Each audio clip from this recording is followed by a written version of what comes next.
wanting anything. Everything we want is already here, as you're going to find, and it's simply a matter of getting it, of becoming aware of its presence. Now, the main thing is to keep the main thing the main thing. What is the main thing? The main thing is freedom. I had a mentor who's gone now, Bill Gove.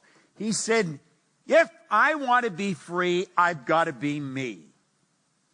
Not the me I think you think I should be. Not the me I think my wife thinks I should be. Not the me that I think my kids think I should be. If I want to be free, I've got to be me. Now, I better know who me is. And I don't know how much you know about yourself, but I know when I started to study this, I knew mighty little about me. I knew my name, my weight, my height, gender, my address, my phone number. Beyond that, I didn't know very much. Now think of this for a moment. Time and money freedom. We want freedom, we want time and money freedom. You will be amazed how much free time you have when you never have to think about money. If you've got money problems, it consumes your time. Everyone used to phone me, where's the money? Where's the money? I used to think, God, if I knew where the money was, you wouldn't have to phone me. You know. I was earning $4,000 a year and I owed $6,000. That's not a good position to be in. You see, I was even actually hopeless because I would have to take every cent I earned for 18 months just to break even. I would have nothing to live on. So, you know, I think there's a lot of people that live like I was living. Yet it's not fun. Yet it's not even living. It's existing. Well, time and money freedom. What do we mean by that? We want to have the time to do what we want to do when we want to do it. And we want to have the money to be able to afford it. Yet used to be that if I went in a store, I used to look and leave. I like to be able to walk in, and if I see something I want, I get it. And the price tag should be the last thing you look at. Yet you should never dicker around for price. Whatever they ask, give it to them. And then don't dicker with your time. If somebody wants to hire me, they pay what I want. If they don't want to pay, that's fine. You see? But I don't dicker with price. Now, do you know that there's an infinite source of supply? And all religion and all science have always taught that. This isn't my idea. It is something I have become aware of. Now get this. When you're dealing with infinite, you can never take more than your share. There is an abundance for everybody. You watch most people, they go shopping. The first thing they look at is the price tag. They're not getting what they want at all. They're getting what they think they can afford. Little do they know they could buy the whole store. Somebody did. This is important we get this straight. Now, I want you to think of this for a moment. Our world is changing. It is changing so dramatically and so rapidly that it's almost ridiculous. You know, it wasn't too long ago that I did a seminar right here in town, right here in Melbourne. But when I did that seminar, I had to have a great big chalkboard. Then I had to have a lot of damp cloths because you got to clean the board.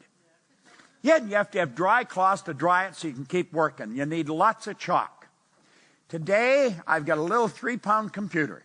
I can make all these pictures, and I can just touch a button, and boom, the pictures change. This world is getting smaller. It's not getting bigger. It is really getting smaller.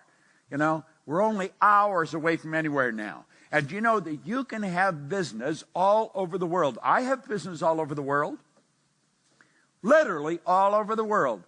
We're negotiating right now, our company is, for people with a license in all the Scandinavian countries. It's going to cost them lots of money. And I just talk to the lawyer periodically. In fact, I talked to him since I got here, and I said, no, don't do that, do this. And he said, okay. And then I don't have to do it. Somebody else is doing it.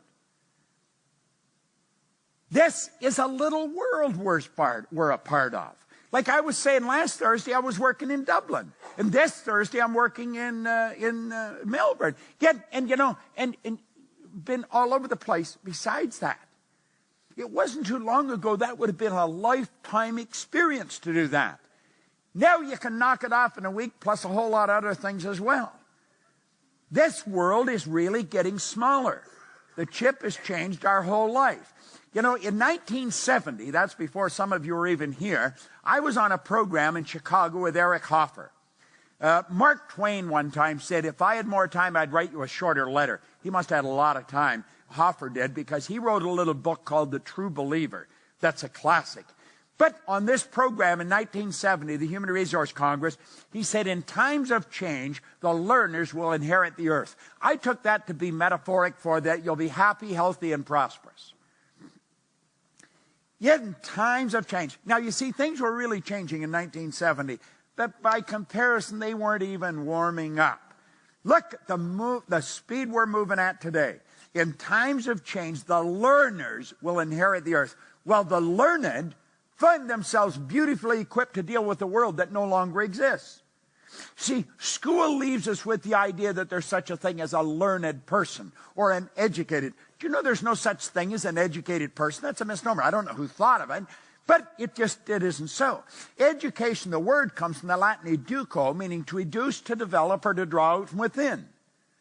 There's no such thing as a learned. You're either learning or you're not. Yet, you see, the people that got the degree and they think they've arrived, they're wondering what's happened. This world is changing. Yet, if you want to keep going, you got to keep studying. You've got to keep learning. Yet should be a part of your daily experience, same as eating or having a shower.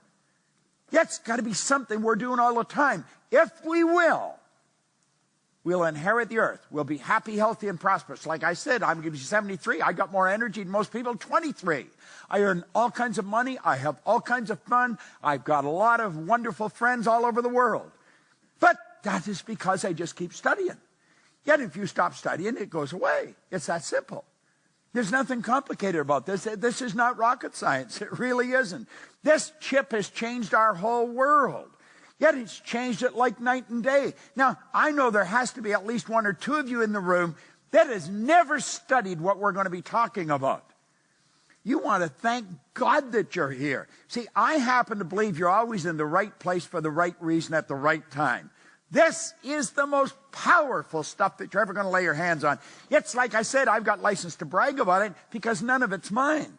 But I'm going to tell you something. Over 45 years, even if you're 6 feet short, you're going to pick up something if you study the same thing. And I've been studying this a long time. Now, I like the way Bill Gates put it. He said, one thing is clear. We do not have the option of turning away from the future.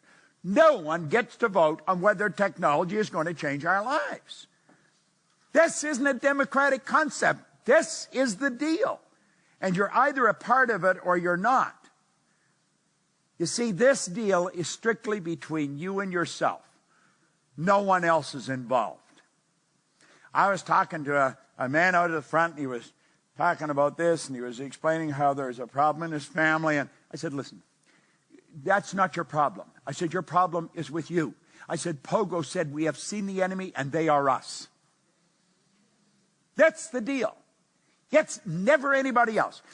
If you have a problem, the person you should be having a consultation with is always available. That's a good thing to remember. All right? Me. Just mea culpa. It's me. It's my problem. Nobody else's. The deal is strictly between you and yourself. Now think of this. How many would agree that financial success has a lot to do with being in the right place at the right time? How many would agree with that? Now, wait a minute. How many can raise their arm above their shoulder? Let me see if you can get your arm in the air. You know, some people, when their heart stops beating, it's going to be a formality. They just sort of sit, you know. Let's take another run at it. How many can get both arms in the air? David, get their wallets. We got them where we want. All right. Now, let's take another look at this. How many agree?